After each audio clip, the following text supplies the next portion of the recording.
everybody. It's me and Kim. Today we're going to talk about how to build your one-year marketing strategy and plan.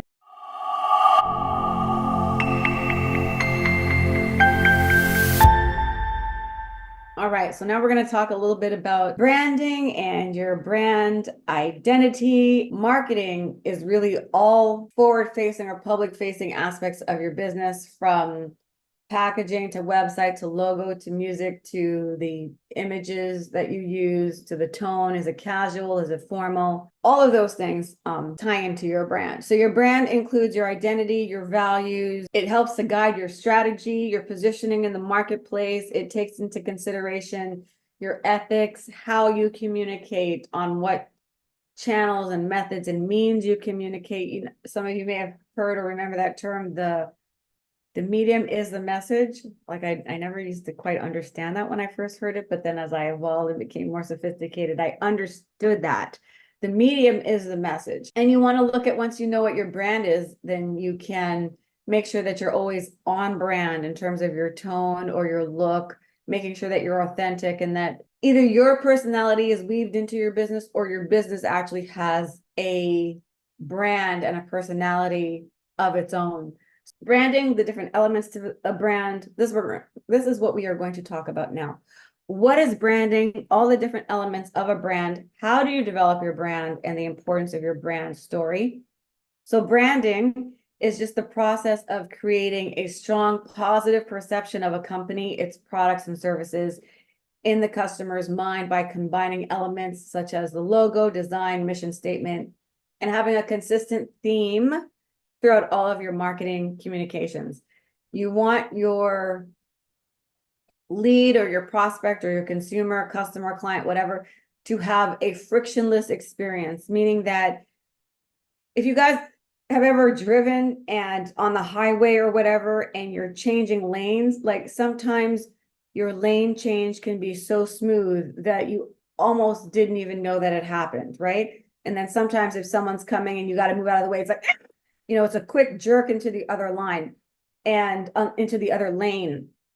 And that is the experience you want to avoid your customers or leads or prospects or clients from having.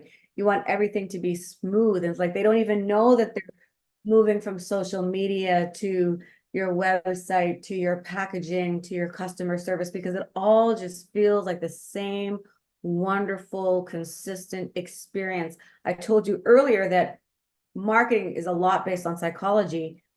And if people are going to buy from you, it's because they trust you. You guys may or may not have heard that term. People have to get to know, like, and trust you before they will buy from you, which is why I made the distinction in the beginning. Just because you're marketing a product doesn't mean you're going to sell it, because you have to get people to get to know you. So they have to hear and see your message over and over and over again. It has to be the same message and it has to be consistent for them to start to develop that sense of familiarity and trust. And then their barriers and their walls can go down. And then they're open to receiving you and your message. And then they're open to opening their wallets, right?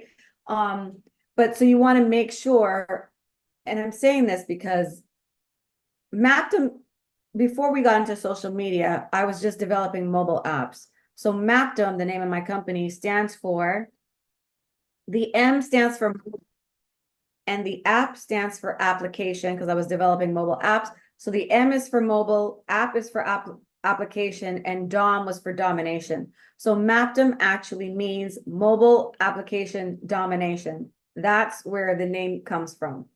So when I was developing mobile apps for people, some people had mobile apps, but it looked completely different than their website.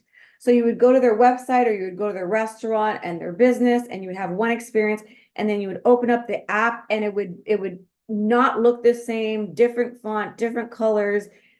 And it's like, whoa, what the heck is this? So you create that, like I said, that experience, you know, of just suddenly going in a different lane where they're kind of like whiplash, like, oh my gosh, you know, the customer service rep that I met at the store was so nice, but when I get on the phone, your people are so rude.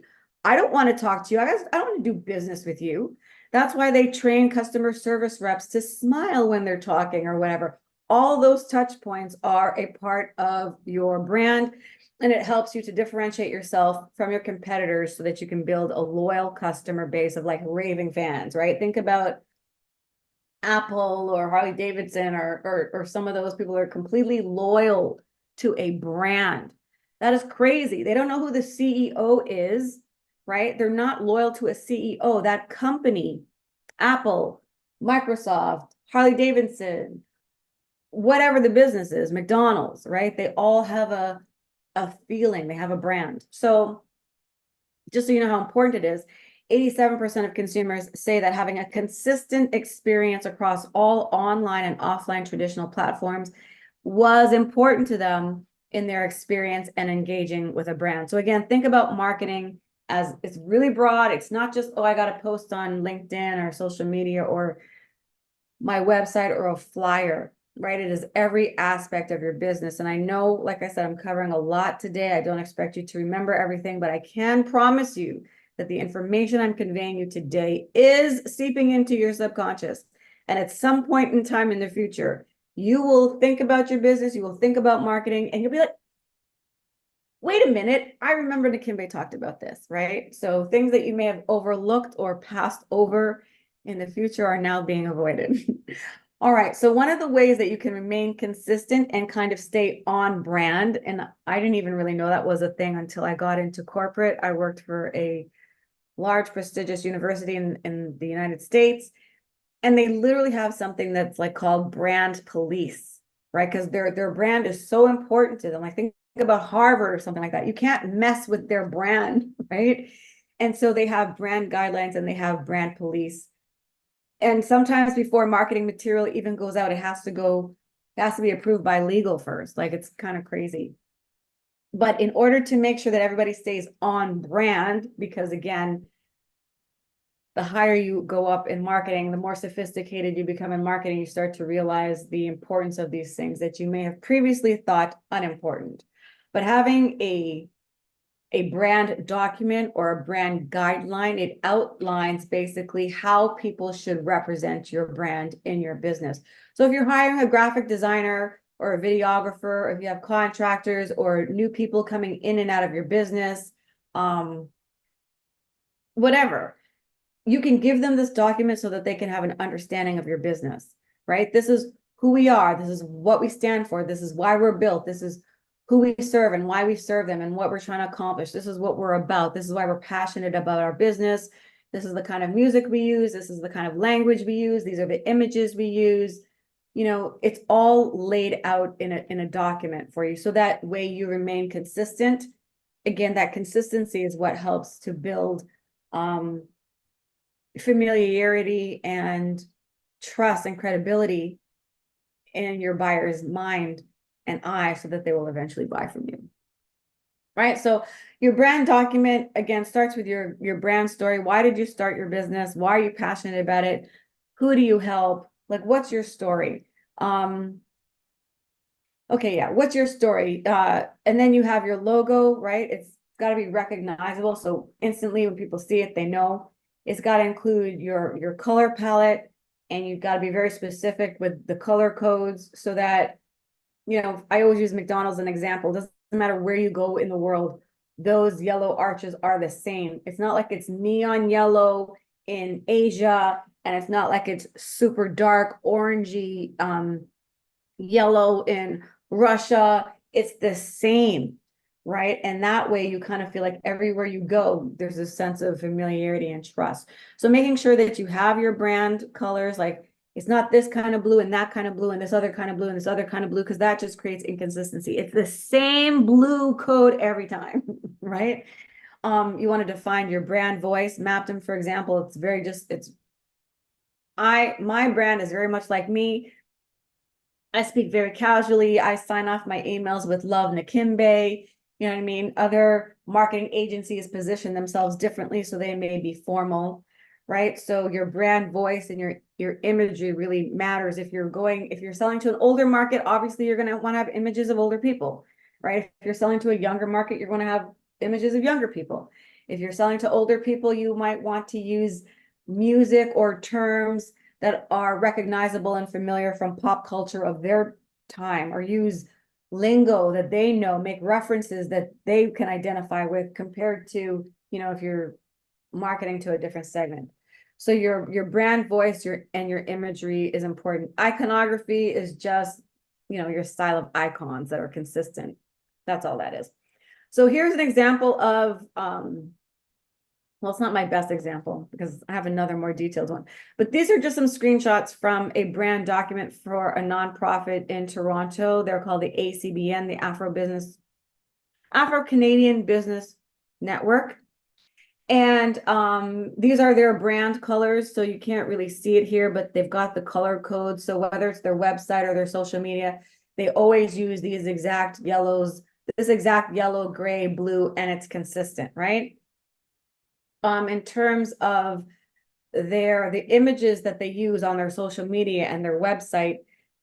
Now, this is the level of research. Somebody was saying that they do market research here. This is the level of research that sophisticated marketing goes into. So the Afro-Canadian Business Community Network, ACBN, Afro-Canadian Business Network. I was the president of this organization at one time, so I should remember the name.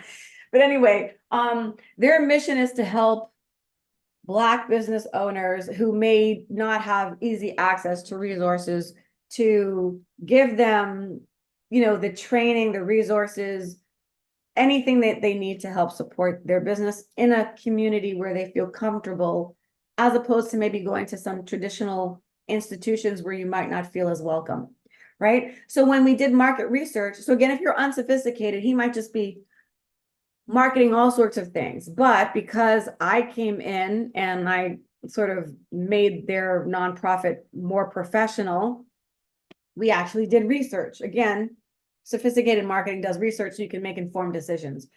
There was a study by the city of Toronto, and there was another nationwide study of Black businesses. I got a hold of those two reports.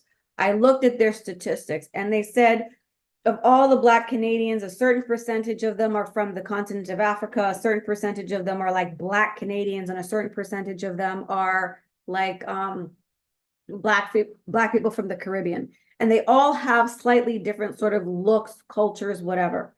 Another thing that came out in this report was what industries these Black business owners were in. A lot of them were in entertainment and arts and theater.